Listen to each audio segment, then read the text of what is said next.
बढ़ते हैं और बात करते हैं इंदौर की, जहां पर कपल की शिलांग में अपहरण की आशंका जताई जा रही है। देखिए, ये वो कपल है इंदौर का जो कि हनीमून के लिए घूमने के लिए गया था शिलांग, लेकिन किसी भी तरह की जानकारी निकलकर नहीं आ पाई कि आखिरकार ये कहां है। लेकिन अब जो जांच पहुंची है, अब ऐसा लग रहा है कि जैसे ये आशंका है, परिजनों ने अपहरण की आशंका जताई है, सेना से सर्चिंग कराने की मांग की है परिवारजनों ने। परिजन को शिलांग पुलिस पर भी आरोप है। परिवारजनों ने देखिए पुलिस पर भी गंभीर आरोप लगाए हैं। कई तरह के सवाल उठ रहे हैं। शिलांग पुलिस नहीं कर रही है सहयोग, ये सीधे तौर पर परिजनों की ओर से कहा गया, ये आरोप लगाए गए। किराए की स्कूटी से जिस तरह से चाबी मिली, तो स्कूटी मालिक ने जीपीएस नहीं किया चेक। राजा और सोनम के साथ था गाइड, ये भी जानकारी सामने आई है जो कि परिवारजनों ने दी। पुलिस गाइड से नहीं कर रही है सख्ती से पूछताछ। तो कुल मिलाकर आप समझिए कि अब ऐसे में पुलिस की भूमिका पर भी सवाल उठ रहे हैं, जिस तरह से परिवारजनों ने ये गंभीर आरोप लगाए। परिजन ने शिलांग पुलिस पर गंभीर आरोप लगाए हैं। अखिलेश हमारे साथ इस वक्त इंदौर से जुड़ गए हैं, अखिलेश से जानकारी लेंगे।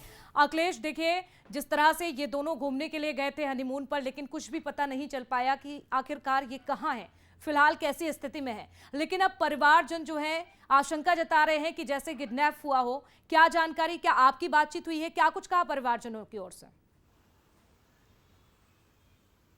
बिल्कुल, जब से शिलांग से जो दंपत्ति लापता हुए हैं उसके बाद से ही जो परिवार की हालत खराब है। उनकी जो मां है उनका रो रो कर बुरा हाल है और हर एक दरवाजे पर पहुंच रही है और उसके साथ गुहार लगा रही है कि उनके जो बेटा और बहू है वो जल्द से जल्द अपने घर आ जाए। और उसको लेकर कहीं ना कहीं पर जो परिवार के लोग हैं वो खुद भी शिलांग में मौजूद है। और इंदौर के जो सांसद है शंकर लालवानी, वो खुद भी शिलांग गए हुए थे और वहाँ के जो अधिकारी और वहाँ के जो नेता है उन लोगों से बातचीत भी की और जल्द से जल्द उसमें सर्चिंग करवाने की उन्होंने बात भी कही थी। और उसके बाद से लगातार जो सर्चिंग है वो भी की जा रही है। लेकिन कई बार जो बारिश हो जाती है, जंगल इलाका है पूरा, तो उसमें सर्चिंग में दिक्कत भी कई बार सामना करना पड़ रहा है टीम को। इसी को लेकर कहीं ना कहीं पर जो परिवार है वो भी शिलांग पुलिस पर गंभीर आरोप लगाए हैं। उन्होंने साफ तौर पर कहा है कि जो शिलांग पुलिस है वो उनकी मदद नहीं कर रही है, क्योंकि पहले भी जब शिलांग ये लोग गए हुए थे उसके बाद जो पुलिस ने मदद नहीं की थी। लेकिन इसमें सबसे बड़ी बात यह है कि इसमें कई ऐसे सवाल है जिनके जवाब परिवार भी तलाश रहा है और उसके साथ ही जो पुलिस है वो भी तलाश रही है। क्योंकि ये एक्टिवा से वहाँ पर पहुंचे थे तो एक्टिवा में जीपीएस था, तो जो एक्टिवा के जो मालिक था उसने पुलिस को सूचना क्यों नहीं दी, क्योंकि उनकी जो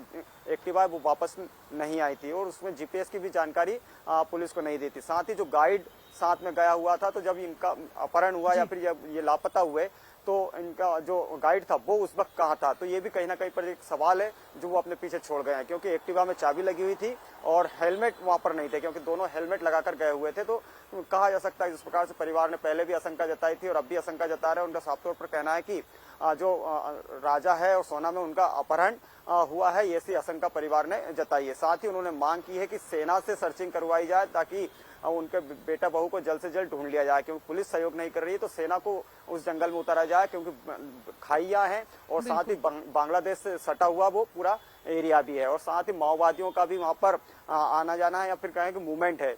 तो इस प्रकार से कहीं ना कहीं पर जो परिवार है वो भी डरा हुआ है। लेकिन लगातार डरा हुआ है, पर कहीं ऐसा लग रहा है कि जैसे किडनैपिंग हुई हो या फिर पुलिस पर भी सवाल खड़े होते हुए नजर आ रहे हैं। जांच पर आप नजर बनाकर रखिएगा। बहुत शुक्रिया जानकारी के लिए और चलिए आगे।